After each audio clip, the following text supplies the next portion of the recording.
Boss is back. కొత్తగా ఉంది physique. పూర్తి వివరాలకు చదవండి రేపటి Sakshi Hyderabad edition. BJP blockbuster. మహారాష్ట్రలో బీజేపీ బ్లాక్ బస్టర్ కొట్టింది. అసెంబ్లీ ఎన్నికల ఫలితాల్లో అధికార మహాయుతి హవా కొనసాగుతోంది. మ్యాజిక్ ఫిగర్ 145, మ్యాజిక్ ఫిగర్ 145 దాటేసింది మహాయుతి. 220కి పైగా సీట్లు గెలుచుకునే దిశగా అది దూసుకెళ్తోంది. ప్రభుత్వ వ్యతిరేకత కానీ, చీలిక సెంటిమెంట్ కానీ అస్సలు కనిపించని విచిత్ర పరిస్థితి మహారాష్ట్రలో ఉంది. శివసేనను చీల్చేసిన ఏక్నాథ్ షిండేను ప్రజలు గట్టిగా బలపరిచారు. అటు అజిత్ పవార్ ఎన్సీపీ కూడా బలంగా సత్తా చాటుతోంది. ఇక బీజేపీ అయితే మహారాష్ట్రమే పెను ప్రభంజనమే సృష్టిస్తోంది. 149 స్థానాల్లో పోటీ చేసిన కమల దళం సొంతంగా 128 నియోజకవర్గాల్లో స్పష్టమైన మెజారిటీలో ఉంది. మహాయుతి దూకుడుతో విపక్ష మహా వికాస్ అఘాడి దారుణంగా కుదేలైపోయింది.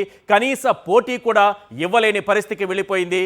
219 దాదాపు 220 స్థానాల్లో లీడ్లో కంటిన్యూ అవుతున్నట్టుగా కనిపిస్తోంది మహాయుతి. ఇక కేవలం 55 స్థానాలకి మాత్రమే పరిమితమైంది కాంగ్రెస్ నేతృత్వంలోని మహా వికాస్ అఘాడి.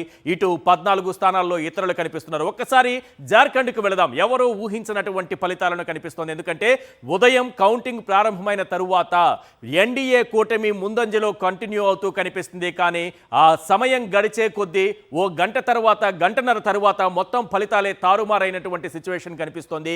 జార్ఖండ్లో జేఎంఎం మ్యాజిక్ చేసింది. ప్రభుత్వ వ్యతిరేకతను అధిగమించి మరోసారి అధికారం అందుకుంటోంది.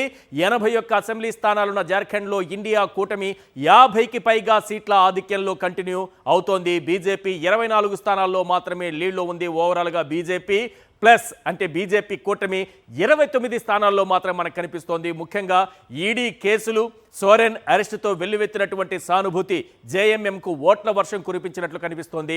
ఎగ్జిట్ పోల్స్ అంచనాలను తలకిందులు చేస్తూ జేఎంఎం కూటమి బంపర్ విజయం దిశగా పయనిస్తోంది. ఇప్పటికే ప్రభుత్వ ఏర్పాటుకు కసరత్తులు కూడా మొదలు పెట్టేసింది Congress party. Telangana deputy CM Bhatti Vikramarka నేతృత్వంలో సమాలోచనలు కూడా ప్రారంభించినటువంటి సిచ్యువేషన్ అక్కడ కనిపిస్తోంది. ఓవరాల్గా 2 రాష్ట్రాలకు సంబంధించినటువంటి అసెంబ్లీ ఎన్నికల ఫలితాల్లో నీకొకటి నాకొకటి అన్నట్టుగా పరిస్థితి మారింది. ఒకసారి స్క్రీన్ పైన చూద్దాం. జార్ఖండ్ సీట్ షేర్ 81 స్థానాలకు సంబంధించినటువంటి క్లియర్ పిక్చర్ మనకు కనిపిస్తోంది. ఇప్పుడు బీజేపీ కేవలం 24 స్థానాల్లో మాత్రమే అక్కడ కనిపిస్తోంది. నెక్స్ట్ కాంగ్రెస్ 14 స్థానాల్లో, జేఎంఎం అక్కడ 30 స్థానాల్లో కనిపిస్తోంది. దాదాపుగా 44 స్థానాల్లో ఆ 2 పార్టీల కూటమి కనిపిస్తోంది. ఇతరులు 13 స్థానాల్లో కనిపిస్తున్నారు. బీజేపీకి అధికారం దక్కే అవకాశం ఉందని కొన్ని ఎగ్జిట్ పోల్ కొన్ని సంస్థలు తమ సర్వేల ద్వారా వెలువరించాయి. అయితే ఎన్డీఏ కూటమి దరిదాపుల్లో కూడా రానటువంటి సిచ్యువేషన్ కనిపిస్తోంది.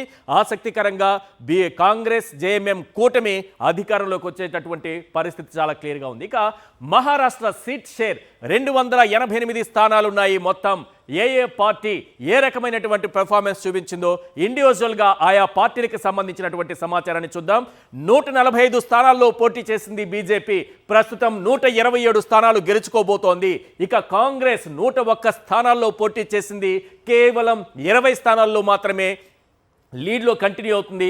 ఆ పార్టీకి 20 స్థానాలు మాత్రమే దక్కే అవకాశం కనిపిస్తోంది. ఇక శివసేన షిండే వర్గం సంబంధించినటువంటి పార్టీ 55 స్థానాల్లో విజయం దిశగా దూసుకుపోతోంది. అదే శివసేన ఉద్ధవ్ ఠాక్రేకి సంబంధించినటువంటి పార్టీ కేవలం 18 స్థానాల్లో మాత్రమే విజయం దిశగా దూసుకుపోతున్న సిచ్యువేషన్ కనిపిస్తోంది. ఇక ఎన్సీపీ 2గా చీలింది శివసేనలాగే. అదే ఎన్సీపీ అజిత్ పవార్ వర్గం 35 స్థానాల్లో ఉంది. కానీ మనకు ఉదయం నుంచి కూడా వెనుకబడినట్టు కనిపించినటువంటి అజిత్ పవార్ పార్టీ 35 స్థానాలకు ఎగబాగినట్టుగా కనిపిస్తోంది. అదే శరద్ పవార్కి సంబంధించినటువంటి ఎన్సీపీ 13 స్థానాలకు పరిమితమైనట్టుగా మనకు క్లియర్గా కనిపిస్తోంది. ఇది ఓవరాల్గా ఇప్పుడు మహారాష్ట్రని తీసుకున్నా, జార్ఖండ్ని తీసుకున్నా మనకు కనిపిస్తున్నటువంటి ఒక క్లియర్ పిక్చర్. 2 రాష్ట్రాలకు సంబంధించి అసెంబ్లీ ఎన్నికల ఫలితాలను చూస్తే ఒకటి నీకొకటి నాకొకటి అన్నట్టుగా పెర్ఫార్మెన్స్ చూపించినట్టుగా కనిపిస్తోంది.